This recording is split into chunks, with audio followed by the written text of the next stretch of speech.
Well, welcome. We're going to jump right in because time is short and we hope you have lots of questions. I'm Curt Tofteland. I am the founder of Shakespeare Behind Bars. I'm also a co-founder of this Shakespeare in Prison network, and I'm facilitator. I'm so happy to have our panelists back with us for a Q&A after a terrific recorded session. If you haven't seen it, it's in our library. You can take a look at it, but some really powerful personal stories were shared, and that always opens my heart. So let's go around. I'll kick it to Malik. Introduce yourself. Hey, I am Malik Work. I am actor, teacher, musician, lover of Shakespeare. I'm happy to be here. Thank you for including me. Hi, good morning, good afternoon, everyone, wherever you have the pleasure of being out here in this free world. My name is Niki Martinez, she, her, hers. I am a formerly incarcerated individual. I went in at 17, was sentenced to 45 years to life, and ultimately served 25 years. I found the love of theater long before it was anything I desired. I do theater with a direct heart in a different way and manner, and I value it in my life tremendously on a different level. So thank you for allowing me the opportunity and privilege to be here today and speak before you. Hello, Devon Glover, teach MC. I'm a writer for an educational company called Flocabulary, and I teach Shakespeare through hip hop as a sounding man. That my love with Shakespeare started as a business deal, and now it is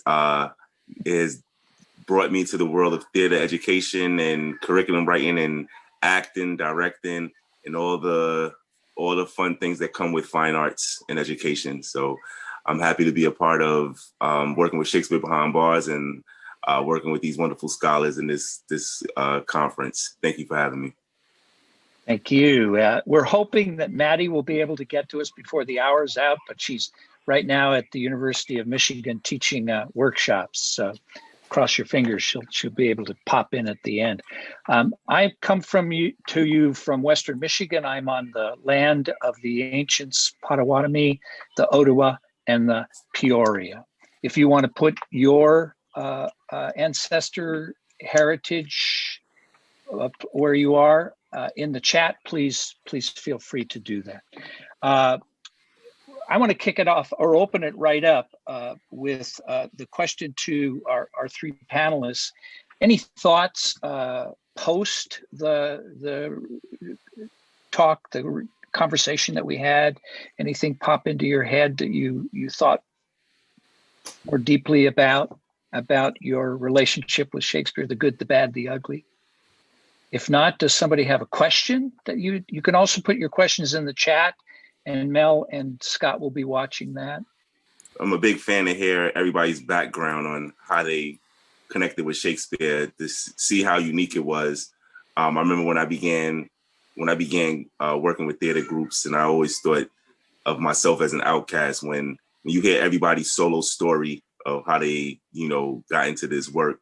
Everybody is an outcast. It's the reason why we are connected to each other, just the different backgrounds. But for some reason, even though we come from different worlds, there's still so many similarities. So I never met any other people in the panels, with the exception of Madeline. I've worked with Madeline before, but I felt the connection with everybody, after hearing everybody's background. Their love their relationship with Shakespeare and how it's become it, there's differences. I feel like I feel a relationship with everybody from last week, just based on our story sharing. We have, so I see Johnny's got a question. Sheila, I think, beat you to the punch right there in the chat. So can we go Sheila and then Johnny, please? Yeah, I have a question either for Devon or Curt or both. I know that with this, the juvenile class you're doing now, Curt has talked about incorporating two-pack in because of intersections with Shakespeare. And I know almost nothing about Tupac vis-a-vis Shakespeare, and I'm interested in how that works with the juvenile population. Well, I connect a few MCs to Shakespeare based on the literary devices and also the themes of what they write.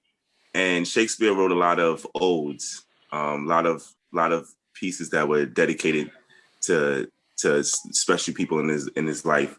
The way I've connected Tupac to Shakespeare is there are certain pieces from his book, The Rose That Grew from Concrete, that actually I can connect, that actually have a connection to one of Shakespeare's sonnets or soliloquy from one of Shakespeare's work.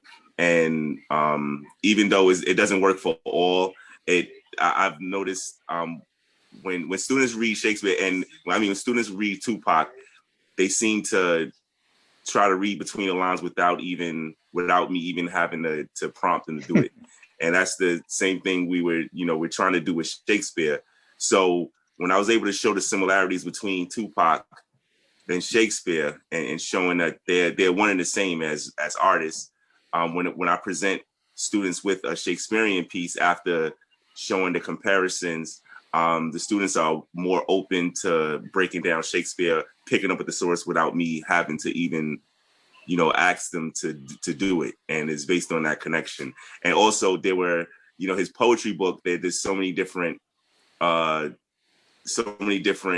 formats of writing that he used, including rhyme scheme, including he wrote in he didn't write in, even though he didn't write in the iambic pentameter, he has a couple of pieces that are in the Elizabethan sonnet form. So I was able to discuss the format of a Shakespearean sonnet through Tupac, and also through Shakespeare's work, and also show the many ways that an artist like Tupac or an author like Langston Hughes, Maya Angelou were influenced by Shakespeare.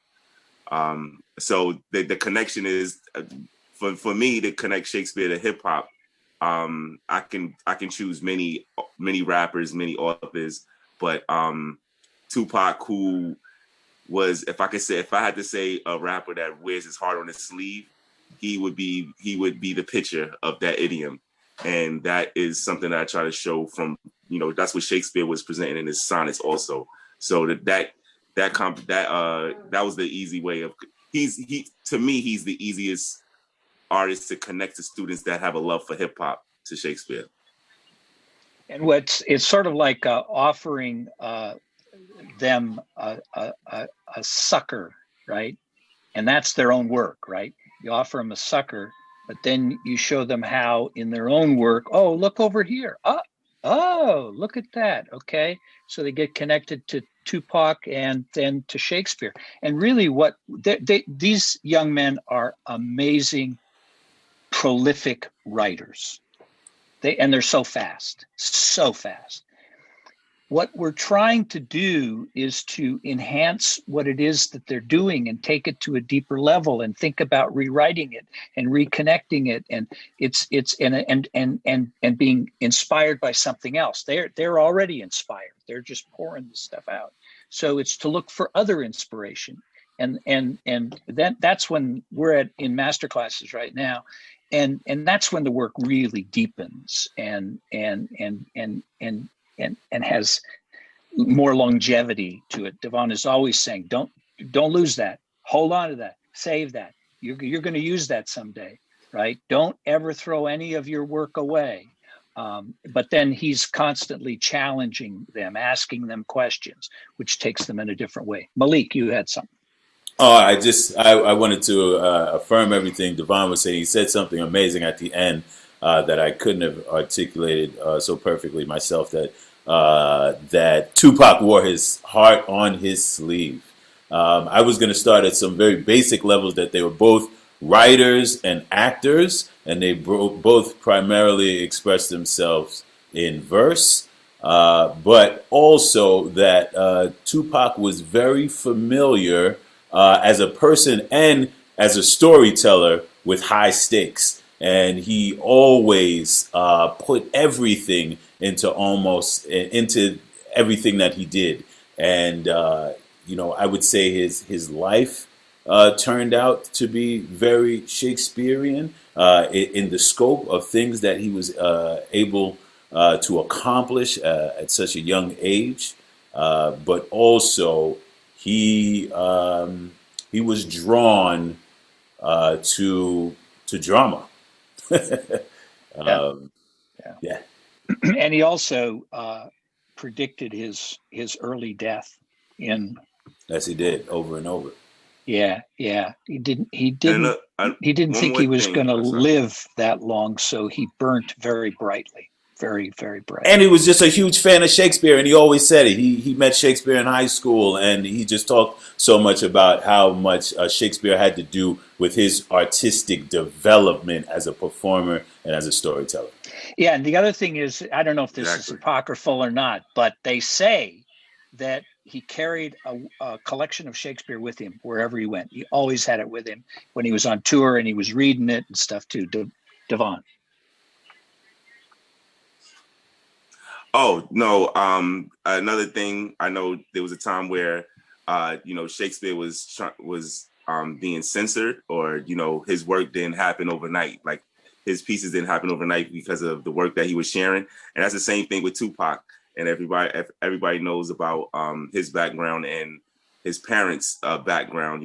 He was, the stuff that he was saying was being censored, and that's why there was this negative connotation about Tupac, saying something similar that Shakespeare had back in his time also. So that's another connection I had with Tupac and Shakespeare, and the fact that they wrote so quickly. These new the students that I work with, they write very quickly, just like Tupac and Shakespeare and other MCs and poets that I study. They are also both timeless artists whose work is being evaluated and celebrated long after their deaths. Now, of course, Tupac has a while to catch up with Shakespeare, but he's gonna make it. He's gonna make it. Another question?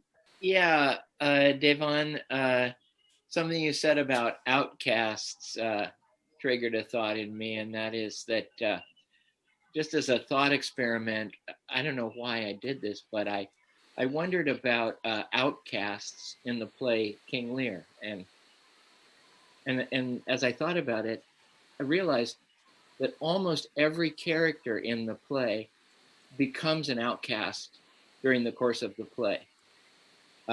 He starts by casting out Cordelia, and then Kent, and then the next thing you know, Edgar is outcast, and then Edmund starts out and he's the earliest outcast at the beginning of the play because he talks about being a bastard, being illegitimate. Or his father talks about him first being a bastard, and then he talks about it himself. And then King Lear, of course, is cast out into the storm, and the fool along with him.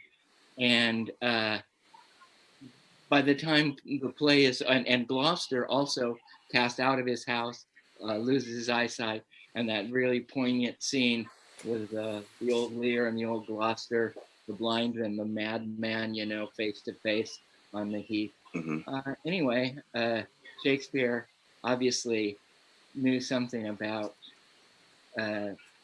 being outcast and what kind of how you could weave so much of that into one story.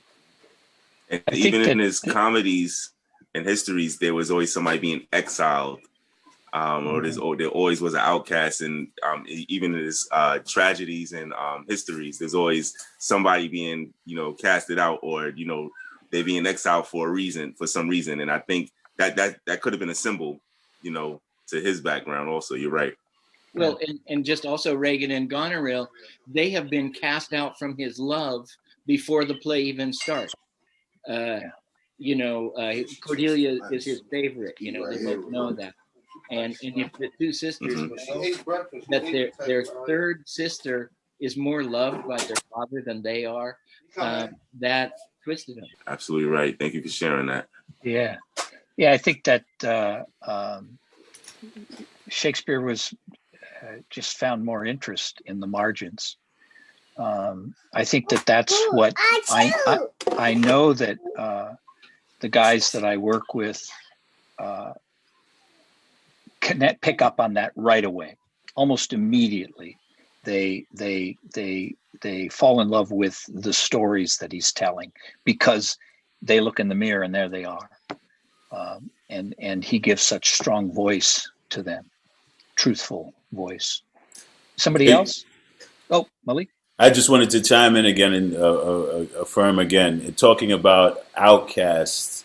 That's what Tupac knew how to do, was flip the narrative of being a societal outcast, and he embraced that sort of category and flipped it into that whole thug life thing. That, okay, if you want to call us thugs and dangerous, we'll take that on, and actually flipped it into a narrative. The hate you give little infants F's everybody, and he flipped that thug outcast into young people embracing this sort of resistance against systemic equality.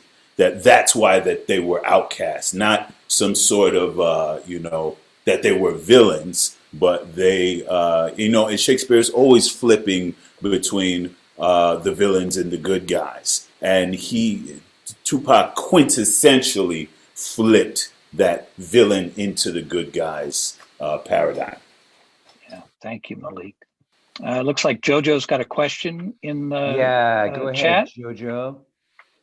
Thank you. I was waiting for Scott because he runs the room.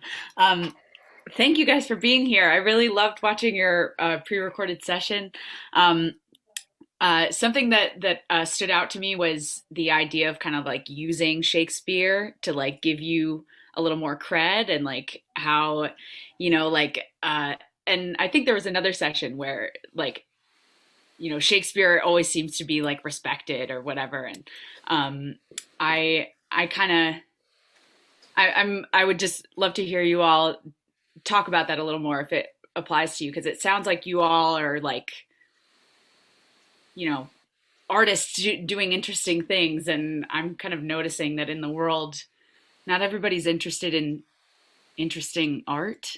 Do you know what I mean? They're interested in like art that makes money, but like everybody will sort of sanctify Shakespeare. So I guess like, do you have any experiences where you kind of like use Shakespeare to get you in the door to like do the art that you really wanted to do, or anything like that, or maybe you don't? So I'll answer that being male and white, right? Basically, you go into prison and you say Shakespeare, and people run from you. It's not a calling card. It's not a welcome. It's not I want to be a part of this. It's got no cred. But they're interested in something about the circle. And that's really just community.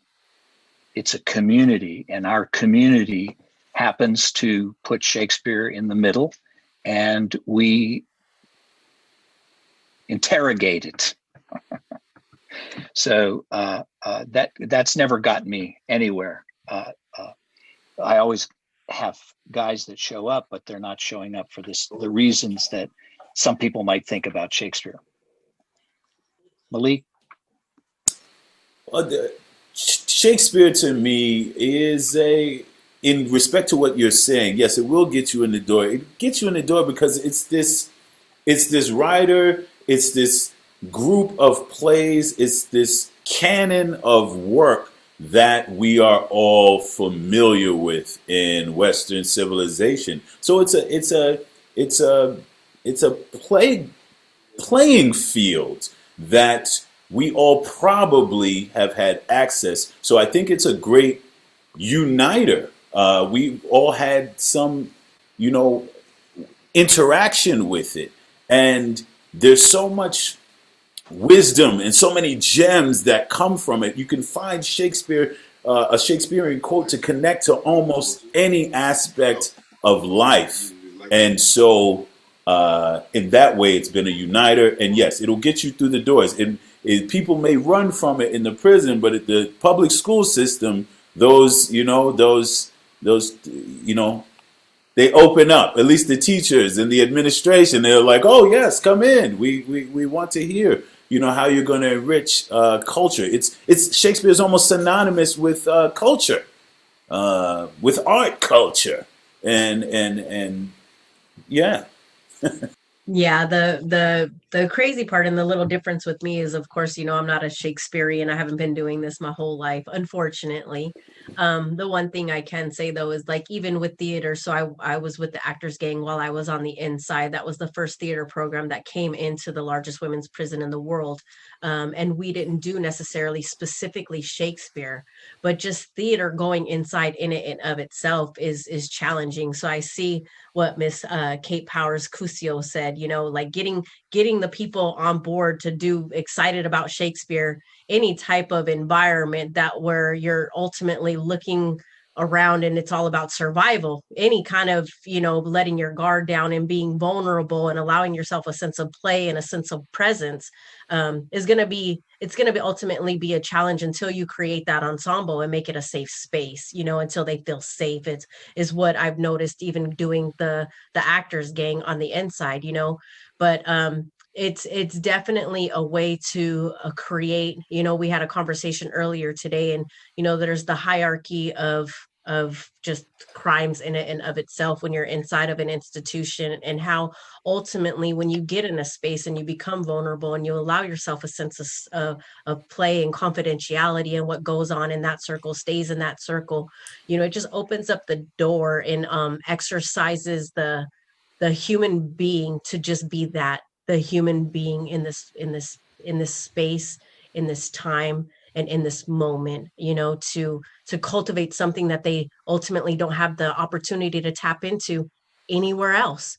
And I think that's the biggest thing, whether it's Shakespeare, whether it's theater, whether it's arts, whatever that might look like, is a gift to the folks that are on the inside, and if you can push through that challenge, the challenges, the resistance, if you learn how to roll with that resistance and ultimately, figure out what that's going to look like at the end of it, God, it's so rewarding. I look at when I first started doing theater in there, and there was a lot of resistance, for me even, they wanted you to do the silly games, the warm-ups, the check-ins, and all of that stuff. And I'm like, oh, you people are going way too far. You guys have a high expectation. This is not the free world. This is a level 4 penitentiary, so trying to wrap your mind around that, and then doing something different, and I think the thing is practicing a behavior that is not your norm. And that's the challenge in it and of itself for anybody, whether it's inside or outside. If you're not theater related, if you're not theater based, just practicing a behavior and a character that is not necessarily your own identity, and what that means to somebody that's not in an artistic realm, so yeah, for me, it's just that's what I see with it. And, like I said, I don't have the strong, connection, unfortunately, to Shakespeare as everybody else does. And that's here, but I can definitely attest to the arts and the theater. And like I said, I function from a different place and a different perspective, and I'm able to see it in a different light. So I hope that helped, Curt. And thank you so much for including me in that conversation. To add on to Malik and Niki, this role for me was just in an educational way and also creative way, was a way for me to make Shakespeare more innovative, because I've realized even from my high school career all the way to when I started teaching, that there's no avoiding Shakespeare. It seems he's around, and I personally chose this career just because of a class that I failed, and it was because of Shakespeare and the way it was brought to me. And it was an English honors class that I was in that saw Shakespeare, but we all had this perception that it wasn't for us. Brooklyn, New York, coming from Brooklyn, New York, hip hop background, and I wanted to make it accessible for everybody. So this was like a good challenge for me to modernize education, to include more creativeness into the educational system. Common Core. I'm not going to go through that rabbit hole of Common Core, but it was a way. It was another way for me to find creative ways to connect to students. At least it started in Brooklyn, but then when I began touring and working with schools in all different regions throughout the globe, I've noticed that the way of teaching Shakespeare just needed a shakeup, and this was one way. I mean, creatively, he has 38 plays, he has 154 number sonnets, so he's giving me a lot of creative work for me to work on my personal time, but just to bring them into schools and try to find another way to connect them to all demographics, all classes, all demographics, and show that and find a comfort level for all students to connect with Shakespeare. That was my goal when continuing to work as a sonnet man and do workshops. So I'm always open to any opportunity to try to teach Shakespeare. And it's always like a challenge for me, because I have not only when I'm whenever I get asked to work on a play or work on a sonnet, I more than likely have to do the study of myself, because I have been studying Shakespeare, but I'm usually focused on the sonnet. So now when I get asked to do a play like Cymbeline or Love's Labour's Lost, I, have the pleasure of, reading it and studying and seeing how it connects with me, and seeing how I can incorporate it, how I can connect the story of Love's Labour's Lost, or the theme of the play or sonnet, to the students that I'm reaching out to. So it's more of a challenge, and I've noticed when just based on the results that I've seen when working with students and doing assemblies, is what has kept me continuing this work, and just seeing the inspiration that students get when they finally begin to understand Shakespeare, or start seeing taking Shakespeare off this pedestal that society has put him on. That's the joy that I get when doing this work. And I noticed it seems like, luckily the work doesn't stop. So it seems like an everyday challenge that I like to take on. I hope that answered. Thank you. Yeah, thank you.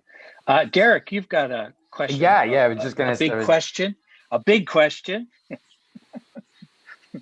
Yeah. So first off, I just wanted to say, what a great discussion this was. I really enjoyed it. And I think every one of the speakers brought some very important questions to the table. And the way the session was framed, my relationship with Shakespeare is important, because I think Shakespeare looms so large in our culture that everyone has to grapple with him to some degree, at least once in their lives, and often in our schools. So when I first discovered Prison Shakespeare, one of the concerns I had was that these programs might have been put in place with the implication that if only the incarcerated had learned Shakespeare in the first place, they would not be in the predicament they are, or that somehow learning Shakespeare was a necessary part of becoming a good citizen. And I know that just the opposite, Derek. It was punishment. Yeah, they did Shakespeare for punishment. So I know that Prison Shakespeare is much more complicated than that, but this idea of the colonizing language underlying Shakespeare's influence around the globe, especially in the United States, really intrigued me about this discussion.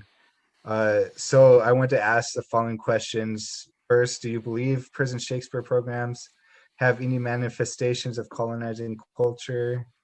And if so, is it possible to have a Prison Shakespeare program without any demonstration of colonization?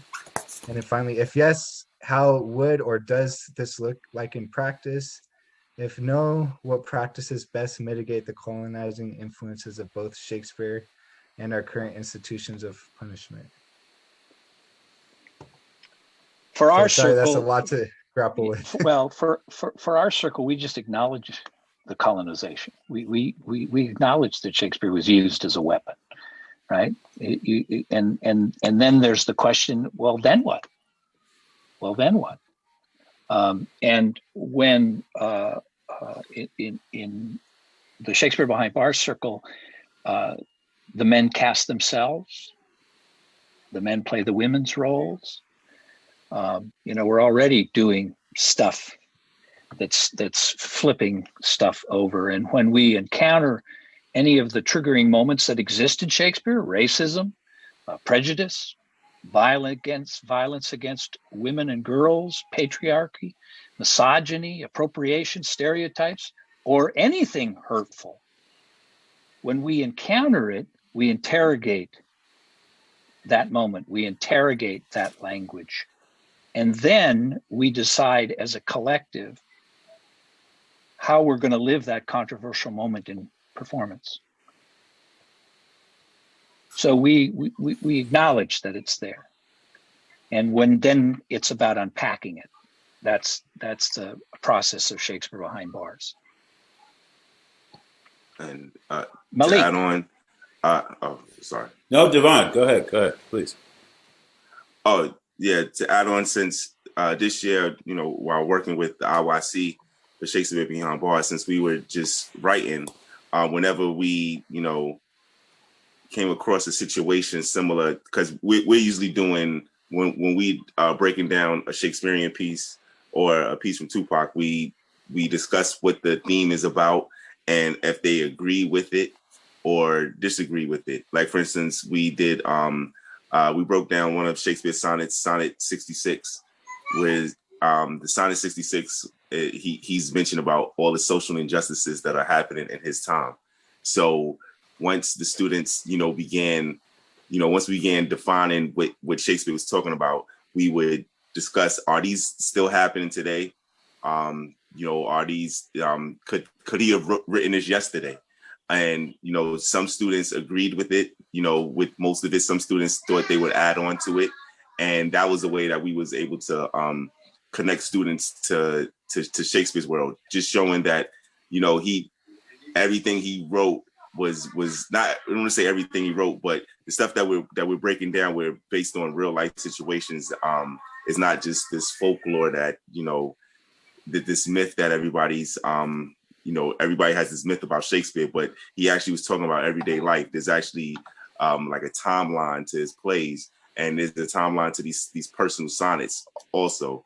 So that's the connection I have whenever I'm bringing students to possibly break down Shakespeare. And also I let them, since we're adapting it, I always tell them about making it their own. With Shakespeare, there's 10,000 books about the same sonnet. So you have 10,000 authors having a different meaning about this sonnet. So I usually ask them, what does this sonnet or what does this piece mean to you? Because, you may give some insight. You may give the 10,001st, piece of insight about this same piece that, may open up eyes for somebody else. The good thing about, Shakespeare and the sonnets, there were no linear notes. So we don't know who's he writing about. Why did he write it? Everything is open for discussion. That's why he's this big enigma. That's probably why he lasted for over 400 years, because everybody wants to know, who was these sonnets about? Who was these pieces about? Why did he write it?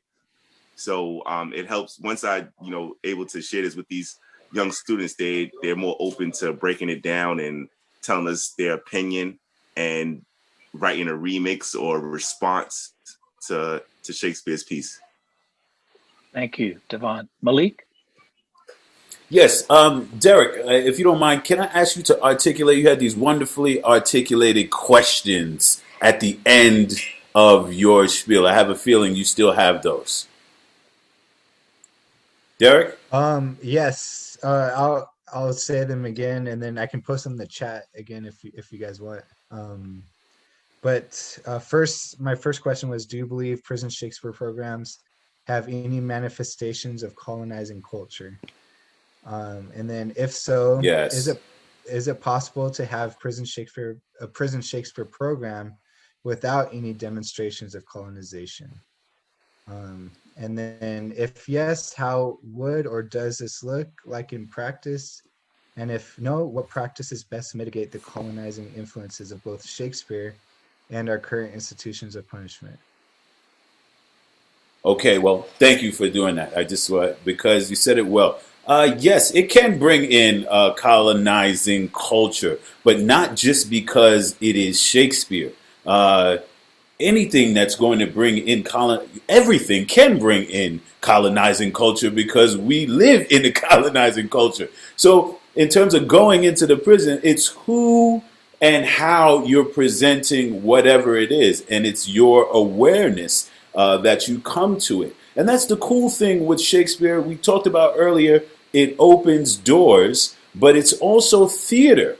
And theater has a tremendous capacity to be subversive. So you can bring in a play that could be literally about colonization and say something very anti-colonialist with your production of it. And so that's why I'm always going to be a champion of bringing theater into those kind of situations. Because once you're there, you can sort of do whatever you want, you know? And we've all acknowledged Shakespeare will let you, you know, kind of get into the door.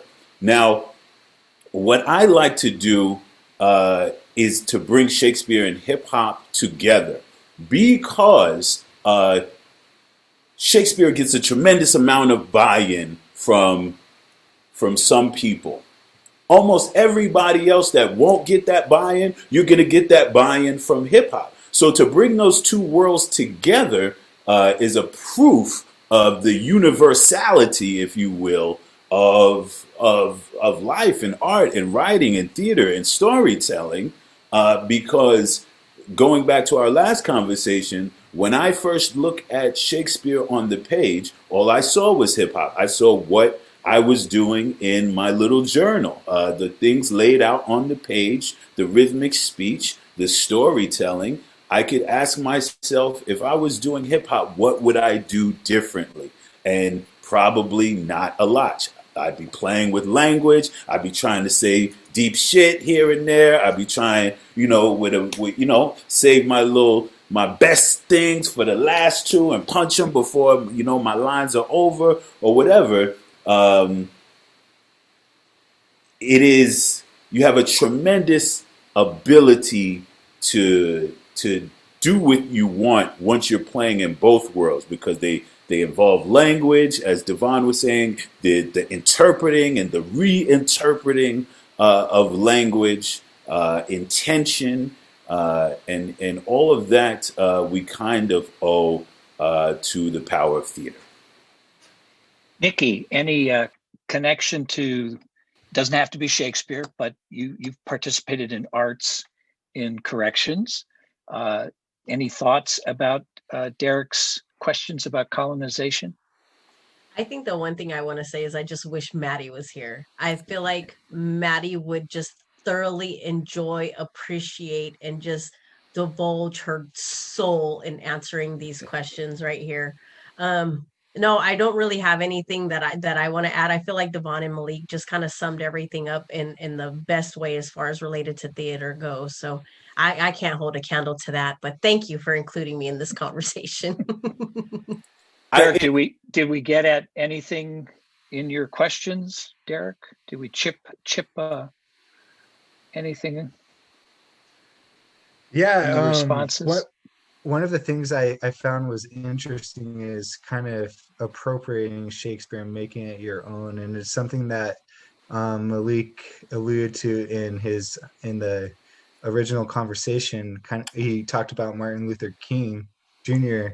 taking the Bible, and because the Bible was the avenue by which people can have the conversation, and he kind of conquered it and made it his own and made us think about Christianity differently. And I was just wondering about practices to do the same with Shakespeare, where you give Shakespeare back to the colonized, if it's going to be the avenue of of the conversation, the place where conversation does take place, like Malik said, everybody can have this discussion through Shakespeare, and you give it back to the colonized, and they can kind of conquer it and make it their own, and make us think about things differently. So Yeah, thanks for exactly. those responses. Amen. You said Thanks. it. Thanks for your questions. Somebody else? Question, comment? In honor of Maddie, I wanted to bring that thing up just because I just find it insanely, I don't know, powerful. The time, the late 1500s, early 1600s, where Shakespeare is writing all these things, is exactly where all of these people are leaving England and Europe and getting kicked out, being rejected, running away, however you want to say it, and going halfway across the world to commit atrocities. Anyway, I have a feeling something powerful was going on in England during the Renaissance. And the folks that were running away from that came over here and did horrible things. And I think because it was so powerful and had the potential to change the narrative, if you will. Can I just say, in case, since Maddie's not here, y'all may know this, but her one-person show, which is absolutely extraordinarily good, is going to be streamed by Woolly Mammoth Theater in DC in conjunction with the Folger sometime this season. So I encourage you to watch out for that. It's a terrific show. Boom. What's the name of the show? I forget what she calls it. I'll have to look that up again. But it's on the Woolly Mammoth website. Cool. I'm there. Anybody else? Anyone want to jump in here? We got about 15 minutes left. I actually just had a thought in based on the conversation, this idea about sort of like legitimacy that Shakespeare offers you. And I, as a woman who has made her career in 2 large Shakespeare legacy institutions, I feel like the answer to your question is yes. And a big piece of it that, no one's talked about yet is funding. We've created a whole framework around Shakespeare. This is part of this colonization conversation. This is part about how Shakespeare has been used. And one of those ways is that we've tied ourselves kind of, irrevocably to keeping him up there, because our funding streams and our culture has put him up on a pedestal so high. So I just think that that we have to start making the choice, as per this conversation, right, to start talking about him and utilizing him in more ways than just to sort of uphold the thing, which I think like Malik and Devon have talked about, very largely. But yeah, I mean, that's a big piece in this moment of really digging in, like picking up the hood on the cars that we all are driving, for our theaters, and looking at what, really what's kind of connecting all of those things together, what's making it tick. Because it does impact, I think, when you walk into different spaces, as they talked about, into prisons, it impacts donors, funders. There's a whole, foundations are funding this. And it's not that it's wrong, but it does need to be, I think, right, like really parsed out and on an ongoing basis, it's not like we did it once and we're done, right? It's like the whole anti-racism conversation. So just to say, yes, absolutely. And it will continue to happen. And if I can comment on that too. So much of what you said, Karen Ann, and just the question that's out there. I mean, it's so important for us individually to just be engaging with the works, looking at them through a different lens, where we see maybe we shouldn't, say slave in this context. Maybe there's a suitable replacement, or is that something that we should just be shuttled out of the work if we're truly coming at this from a harm reductionist standpoint, and especially me, with where I'm positioned in terms of my identity. I'm already political. Well, we're all political when we walk into a space, but me walking into, say, the juvenile facility where I'm working right now, it's political. And suddenly here I am saying, this is how culture is or used to be, and this is where we draw on our present moment. And so we just have to really interrogate that and turn the lens back at ourselves to say, like, are we perpetuating that colonialism in that space, or are we actually being actively anti-racist and saying, like Curt said, hey, we talk about all that stuff, all of it, nothing's off the table. Be like, yeah, so what does this mean in terms of social hierarchy, or what does this mean when people are enslaved in terms of our current context today? So, yeah, thank you.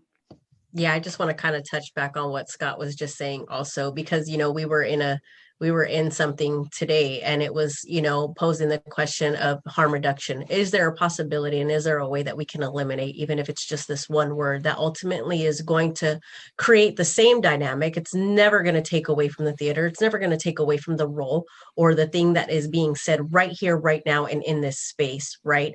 And I think that that's key, you know, and then it kind of goes into a thing where in anything it is that you do, in any job that you have, in any kind of work that you're doing, no matter what it may be. It could be a UPS driver, it could be a FedEx driver, Amazon driver, it could be a Grubhub delivery person, it could be a COO of the organization, you know. And ultimately, when you're presenting something to somebody that you ultimately want something done, you know, where does that ethical line get drawn? Where does that morale line get drawn? You know, are you willing to make those tiny permissions and make exceptions, you know, and allow something harmful to happen? Are you willing to allow something that can ultimately create some type of devastation, ultimately, you know, create a wound to somebody? Or are you willing to look at that, remove that, or, like Curt said, have a conversation in that ultimately could create some healing? But also to, it's just like trying to find that fine line, you know, where's the difference in glorification of something, and then where's the difference in ultimately being accountable, having a conversation about something, and being able to take responsibility. There's those fine lines, and it's like, you know, I think us as human beings have to figure out, where is it that you're willing to go, and where is it that you're not willing to make permissions or tiny exceptions for? And that comes with anything and everything that we do, whether it's artistically involved, or whether, you know, are you willing to compromise yourself? Are you willing to allow yourself to compromise others and make people that are vulnerable, or encourage people that are vulnerable and not sure of maybe the history or the dynamics or even the cultural colonization that's being displayed in this? Are you willing to be that person that's going to allow that dynamics to happen? You know, and I think that that's just something, you know, thinking on a deeper level of it all, you know. So I just wanted to throw that out there. Thank you for allowing me to share. I just want to Thanks, say Niki. back here as well. 100, like the distance between impact and intention is what we're talking about, right? Like, is our intention to do that? No, but then we have to figure out what are the questions, the practices that we have to put in place for ourselves so that we are not creating more harm upon harm. And I think in this whole, the world of Shakespeare and how it has been traditionally used, especially against, you know, people of color and poor communities, right? It has been used to separate them out, to push them out into the outside. And so you can't forget that everybody has a different perspective on how they come into it. I mean, I'm sure if we went down the room, everybody has a story about where and how Shakespeare first came to them. And ours are probably all wonderful, right? And amazing, but that's not true for everyone. And I can tell you, a lot of the people who their interest in Shakespeare sometimes comes from the fact that they were made to feel dumb, right, by it. That it was something that they were told that is not something that was for them. And so when we practice what we are trying to teach, which is empathy through our activities, we actually end up completely dismantling this system of oppression and negative impact and harm. Thank you, Karen Ann. I have a little anecdote as an actor.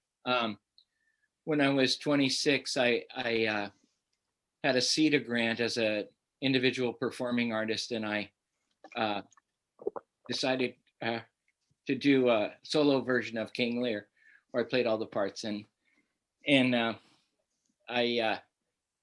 was at the art museum stage where the first night, opening night, about 400 people in the audience, and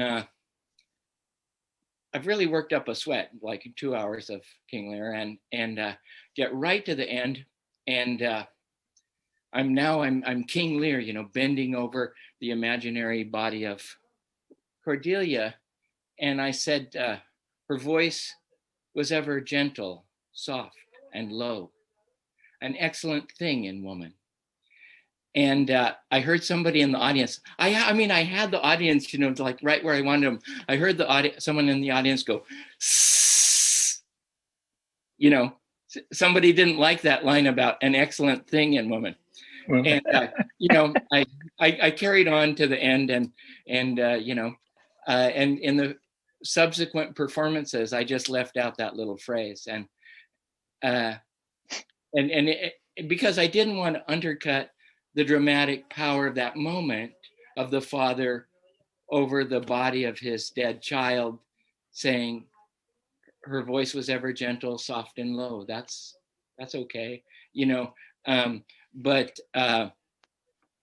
we always, as producers and directors, we're always cutting Shakespeare. You kind of have to, and so a lot of choices are made, and nobody will know what you left out, but it's easy to, change a thing here or there. Thank you, Johnny.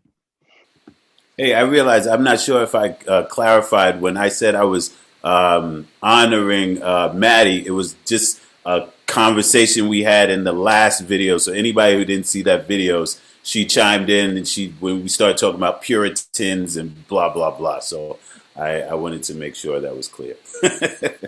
Well, thank you all for coming together and being a part of this challenging and stimulating conversation. Maybe we brought a little more light into the room, a little more understanding into the room, a little more broader perspective. I hope that that's what happens in our Shakespeare in Prison Network's virtual longest lasting conference in the history of the world. Thank you all for taking time out of your day to be with us. So thanks so much for joining us, and we'll see you again soon.